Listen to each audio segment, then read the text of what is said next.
Le premier procès des bébés volés du franquisme débute en Espagne. Le premier procès des bébés volés du franquisme s'est ouvert mardi à Madrid, des décennies après les premières révélations sur ce scandale pouvant concerner des milliers de nouveau-nés soustraits à leur mère et confiés à des familles d'adoption sous la dictature de Franco.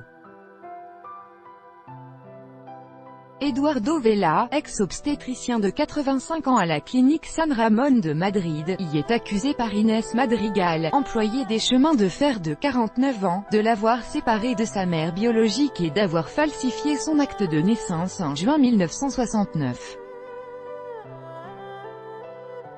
Vela, l'air hagard et la voix affaiblie, a été interrogé une trentaine de minutes. Dénoncé depuis longtemps par la presse et des associations, il est le premier à s'asseoir sur le banc des accusés, grâce au témoignage de la mère adoptive d'Inés Madrigal, Inés Pérez, décédée depuis.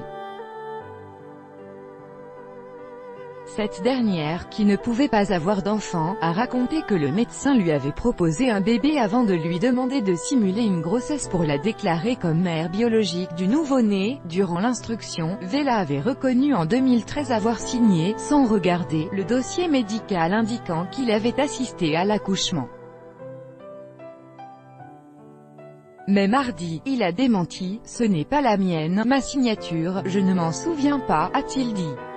Inés Madrigal, acclamée par une cinquantaine de personnes brandissant des pancartes réclamant « justice », a souligné que ce procès n'était pas juste le sien.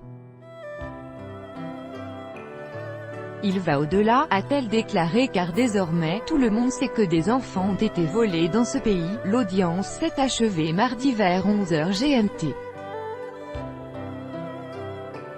Le procès reprendra mercredi à 8h GMT pour un deuxième et dernier jour d'audience. Aucune date n'a été fixée pour l'annonce du verdict. Le parquet a réclamé 11 ans de prison à l'encontre de Vela. Impunité, une mère ne peut jamais oublier son enfant, a insisté Madrigal, qui a confié devant le tribunal avoir ressenti un coup de massue terrible, qui l'a démoli émotionnellement, lorsqu'elle a découvert la vérité, dans le cadre de ce trafic, entamé sous la dictature de Franco, 1939 à 1975, souvent avec la complicité de l'Église catholique. Les enfants étaient retirés à leurs parents après l'accouchement, déclarés morts sans qu'on leur en fournisse la preuve et adoptés par des couples stériles, de préférence proche du régime national catholique. Après la guerre civile, 1936 à 1939, l'objectif était de punir les opposantes accusées de transmettre le « gène rouge » du marxisme, affirme Soledad Luc, présidente de l'association. Tous les enfants volés sont aussi mes enfants, puis ce sont les enfants nés hors mariage, ou dans les familles pauvres ou très nombreuses, qui ont été davantage visés à partir des années 1950. Le trafic a perduré sous la démocratie au moins jusqu'en 1987, pour des motifs presque purement économiques, poursuit-elle. C'est le cas de Carmen Laurent, 55 ans, qui s'est vue enlever son bébé en 1979.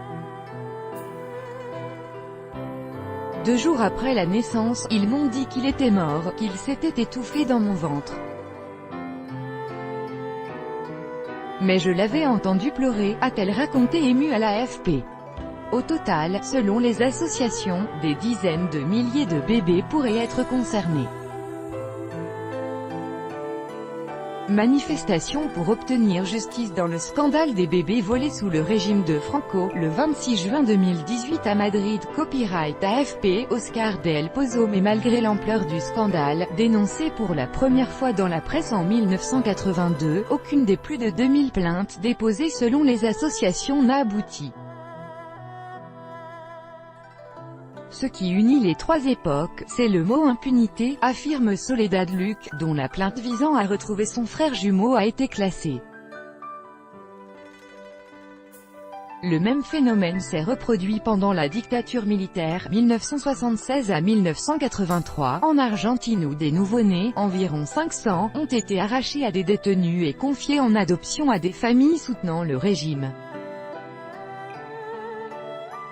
Espoir et résignation, c'est un jour très important pour tous ceux qui ont été touchés, et pour toutes les mères. Parce que le fait que ce monsieur s'asseye sur le banc des accusés crée un précédent, a estimé Carmen Laurent.